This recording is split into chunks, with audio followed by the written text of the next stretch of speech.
नमस्कार दोस्तों, स्वागत है आपका अपने ही चैनल में। तो आज की इस वीडियो में हम जानेंगे कि घर में जो मंदिर होता है वह कौन सी दिशा में होना चाहिए। इसकी सही दिशा के बारे में आज हम चर्चा करेंगे।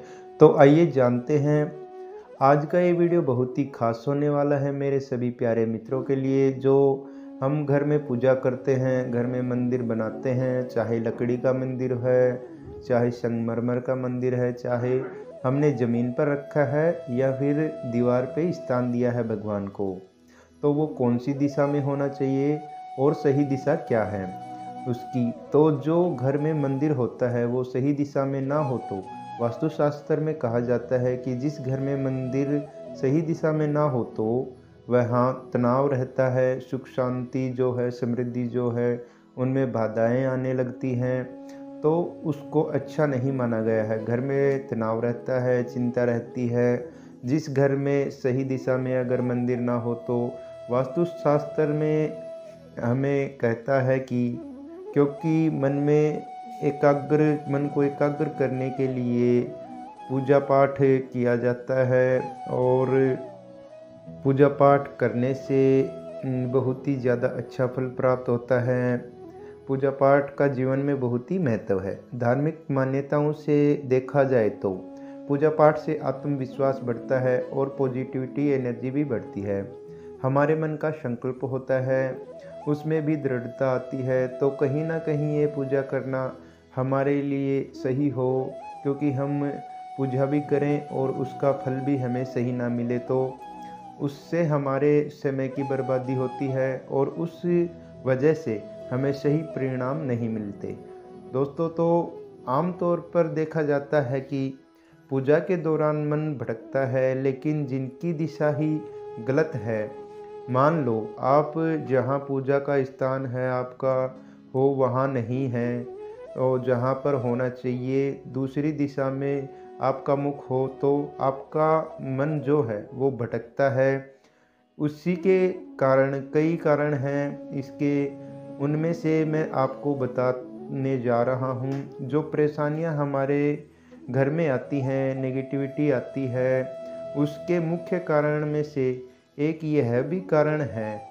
वास्तुशास्त्र कहता है कि घर में जो मंदिर है उसकी दिशा निर्भर करती है कि घर में पॉजिटिविटी एनर्जी बढ़ती रहे उसके लिए, क्योंकि जो घर का पूजा स्थान होता है बहुत ही खास होता है।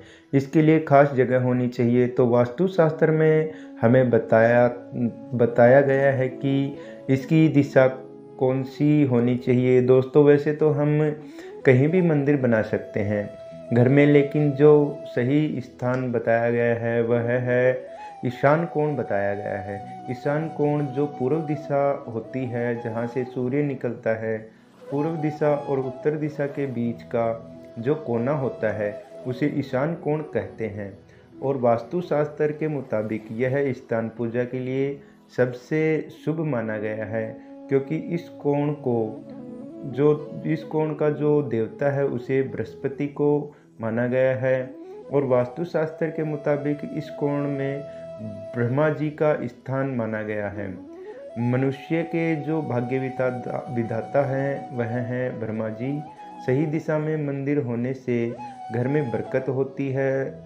संसार यानी संस्कार जो हमारे होते हैं वह अच्छे होते हैं, साथ ही सुख समृद्धि बनी रहती है।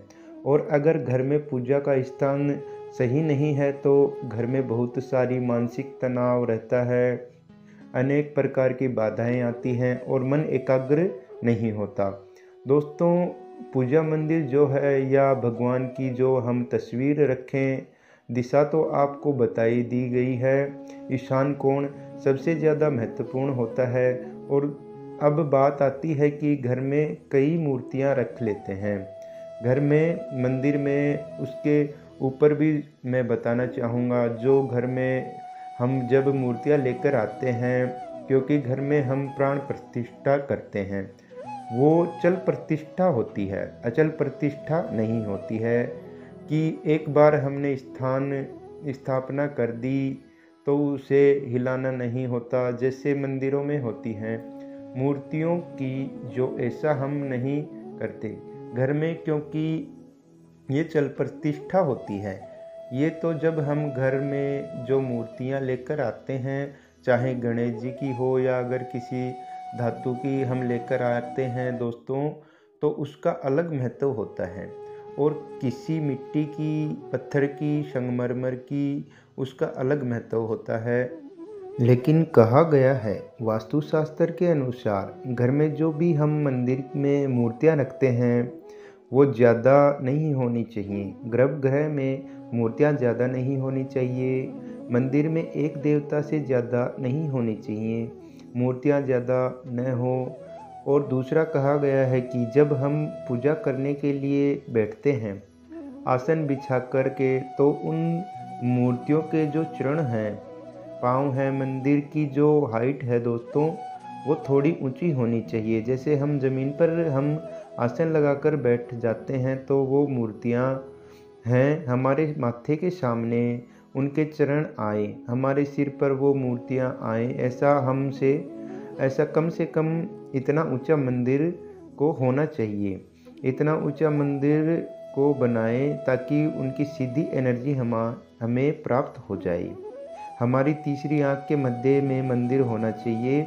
ऐसा प्रयास करके मंदिर का निर्माण करवाएं। चाहे आप लकड़ी का बनवाएं या संगमरमर का बनवाएं, किसी भी धातु का मंदिर बनवाएं, तो घर में एक तो मंदिर ऊंचा हो कि आपके बैठने पर आपके माथे के सामने, आपके जो तीसरी आँख का जो आपके भौहों के मध्य होता है, जो तीसरी आँख, उनके जो देवताओं के चरण हैं वो आपके आँखों के मध्य आए।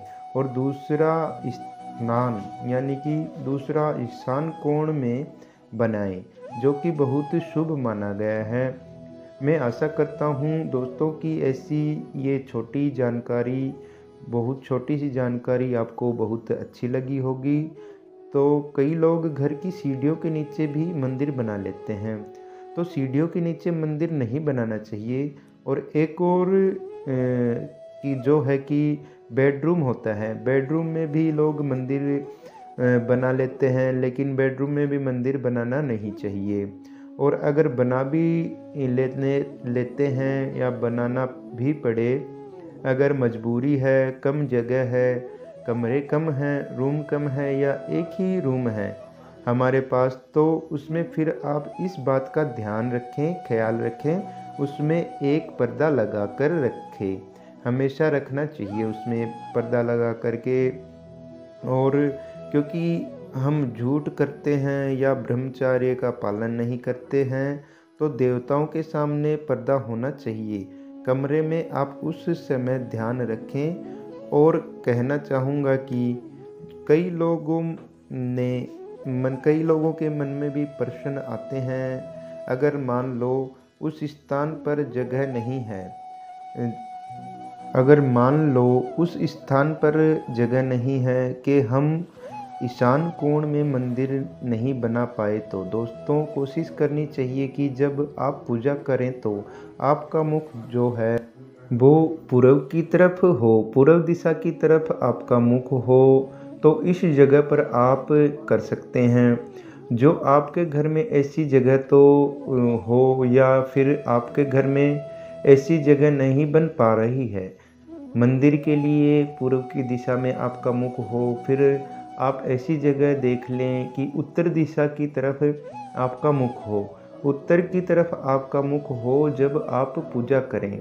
इस प्रकार से भी आप स्थान देख लें तो जहाँ पर आपको लगे कि ठीक है। लेकिन सबसे ज़्यादा वास्तुशास्त्र के अनुसार कहा गया है कि देवताओं को जो स्थान घर में देना चाहिए वो ईशान कोण में देना चाहिए।